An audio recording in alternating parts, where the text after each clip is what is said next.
What's up? I want to document my journey to becoming a personal trainer.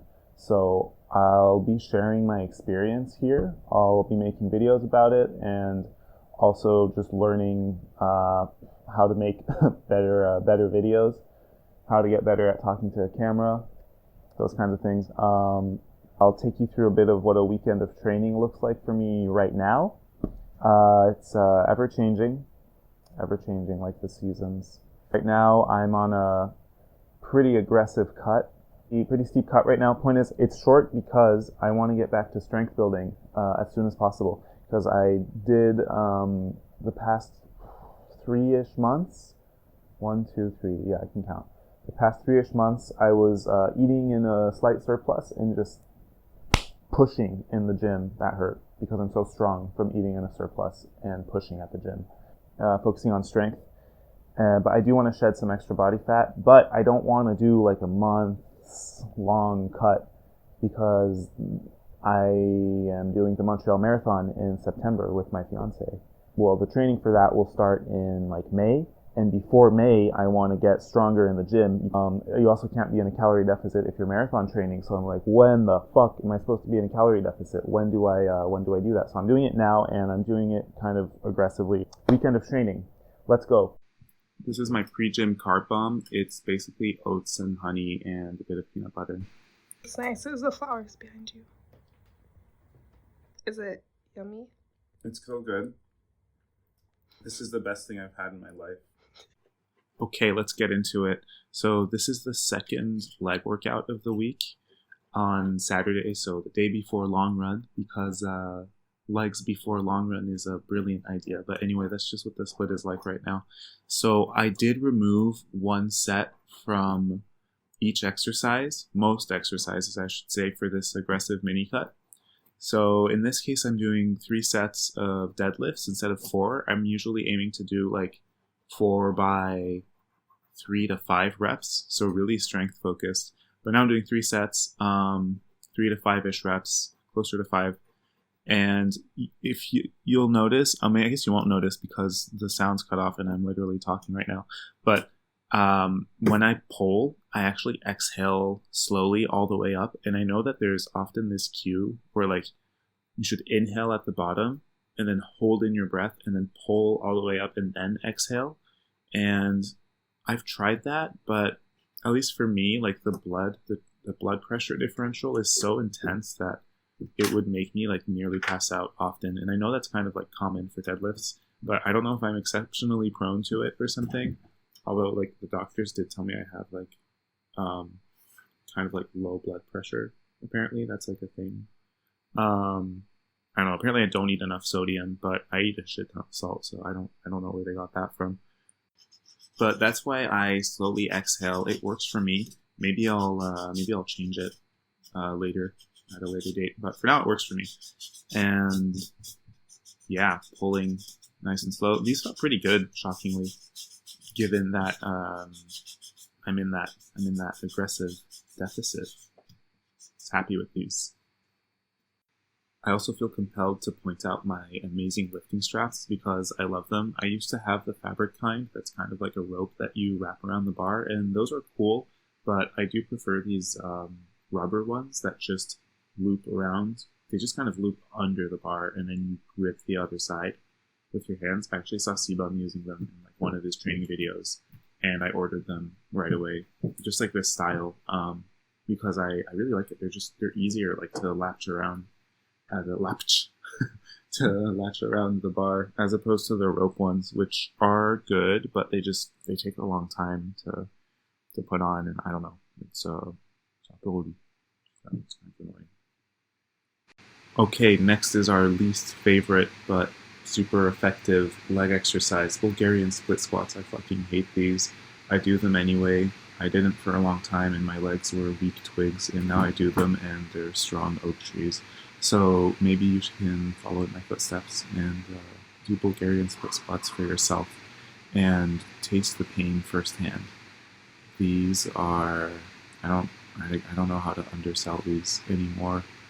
I force myself to do them slowly now. I think it's working. I try and go like as low and get as deep a stretch as possible, just to make sure I'm absolutely destroying my glute and quad and hamstring. And yeah, I'm whining about these a lot, but they're a good exercise. I will say, be careful, because I once did these and I was way too close to the bench, and like my back knee was really really flexed essentially, and I don't know, I wanted to get them over with. It was heavy, it was difficult, and like I felt a weird pop. I think I strained like a tendon or something. Maybe I didn't do that, but it didn't last that long. It lasted like a week of me kind of feeling iffy when I would kind of move on the back leg, the affected leg. But it wasn't too bad, but I was more like paranoid because I didn't want it to affect my running. But just make sure you take a nice step forward when you do these. So yeah, that's my word of advice, and you can see on my face that I absolutely hate these. I've also been doing leg extensions for the past few months, and I used to never do these because I read somewhere on the internet once that they're bad for your knees, and then I followed that for years, and I was just like, yeah, these are bad for my knees. I can't do leg extensions. But then I just kind of Googled it a bit more, and it turns out they're not actually bad for you. So I've been doing leg extensions, and now they're one of my favorite exercises because they're just fun, man. You get like a sick burn. I'm going a bit fast on this set, but I slowed it down for the second one just to make sure I was getting like a good stretch at the bottom, and I really grip those side handles and like drive myself into the seat. I saw some people use straps apparently, like to really like latch themselves into it, which I guess could be good, but I haven't really felt the need to. I don't feel my forearms tire out when I do these. I feel my legs tire out and like my hips kind of. Also, I try and lean back when I do these. I can't explain it as scientifically as Jeff Nippard can, but it's something about activating more of your quad muscles when you lean back. And another recent addition to the leg splits is the adductor abductor machine. I used to not do these because I subconsciously just registered them as a girl exercise, which I know, I admit, is stupid, and I apologize. Okay, I was socialized into believing that this machine was only for girls. It's not. It's great. I like this thing. It's good for like the sides of your thighs, especially for running. I'm kind of like super concerned with making sure my legs are strong enough for putting all these like miles on them and trying to get better at like endurance and everything. And I noticed that my butt was a little too flat, so hopefully this will help me build that coveted shelf. You know what I mean? I've also been doing more plyo to add in some explosive movements to my compound, just heavy lifting kind of themed workouts. But to do plyo well, you need to be well fueled, and I haven't been very well fueled during this cut. So you'll see as I try to do plyo with not a lot of energy.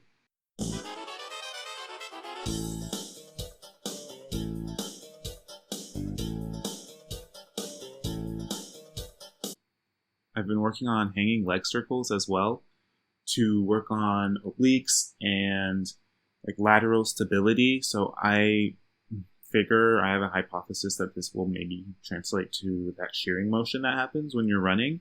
And also it's just cool to be stronger and better at different core exercises, because even though these don't build out your abs like cable crunches do, I think they still do something. Like it helps you stabilize and everything, and I've gotten stronger at them. So I love stretching at the end of leg days. I don't think you have to, but it's just very relaxing, and everything's all warmed up and limber and everything, so it just feels very good. I feel like a pretzel, and I like feeling like a pretzel. What can I say?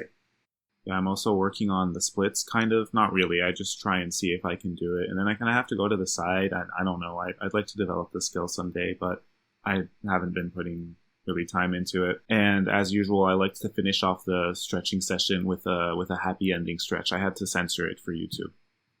So the leg workout and the happy ending really took it out of me. I went on a little adventure to the store to get some ski, top up the protein stores. after eating legs, absolutely struggled to get it off the shelf. That's okay. We can't all be winners. I'm really dialing in the protein intake. The protein intake during this cut, because I want to make sure I hold on to the muscles I do have. I'm not too worried about the muscle loss though, because protein's dialed in and I'm still pushing hard in the gym. We had to go get some gels for Sunday long run because we were out of gels. It had been a while since we'd gone on a Sunday long run together. So we made a little pit stop by Decathlon. They were out of the gels we usually get, but turns out that was a blessing in disguise because we had to try these new ones, and these are so good. Yeah, that's so good.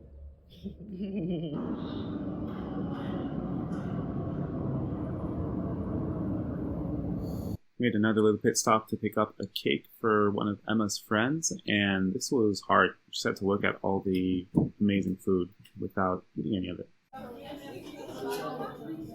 Does she like pears? No. Get that. Look at the stuff we're not eating. Yeah, boy. Hell yeah. Hell yeah.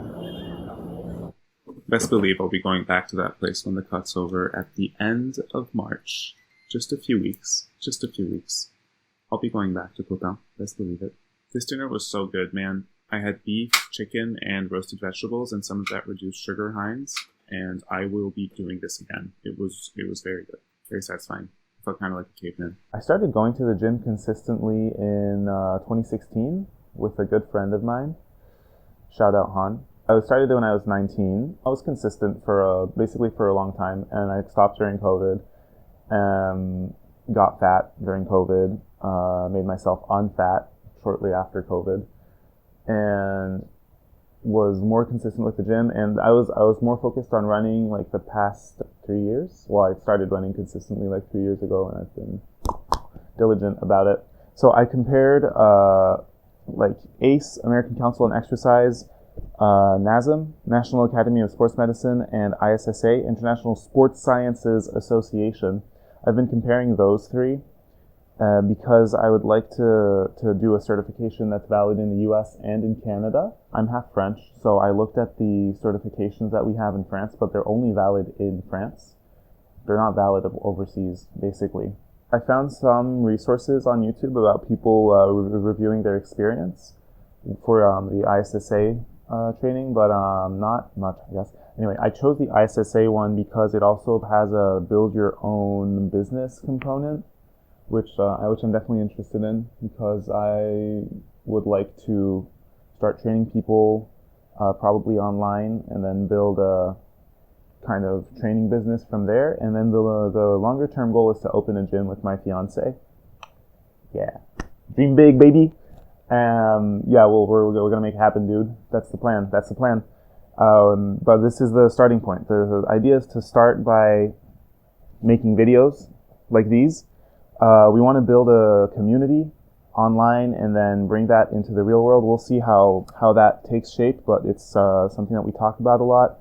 Combining this drive, passion for fitness, for lifting heavy things, putting them back down, and getting stronger because of it, and running faster, as fast as I can, for as long as I can. Maybe I'll show you what's in my gym bag next. Okay, I know I called it a weekend of training, but the actual second part of the weekend is going to come in another video. That's going to be the long run, because it was just getting chaotic. It was kind of all over the place. Oopsie. So that was the day of training. That was legs. That was lower body. And stay tuned, and then you'll get to see us running around. It's going to be super fun. It's going to be super cool. And I'll rant more about fitness, and there'll be more Emma content. Emma, what did you make? I'm making that cream cheese. I'm making... Sorry, I have food in my mouth. Well, Emma, what did you make? I made low calorie cheesecake. It's not really cheesecake, it's a rice cake. Rice cake and samouraï léger, which is... what's it called? Cream cheese? You just said that. And it's this 0-calorie syrup that we bought on Monday and that we're almost out of, and it's only Wednesday. That's the cutting life, baby. So you're laughing at our pain. That's all. Peace out. Bye.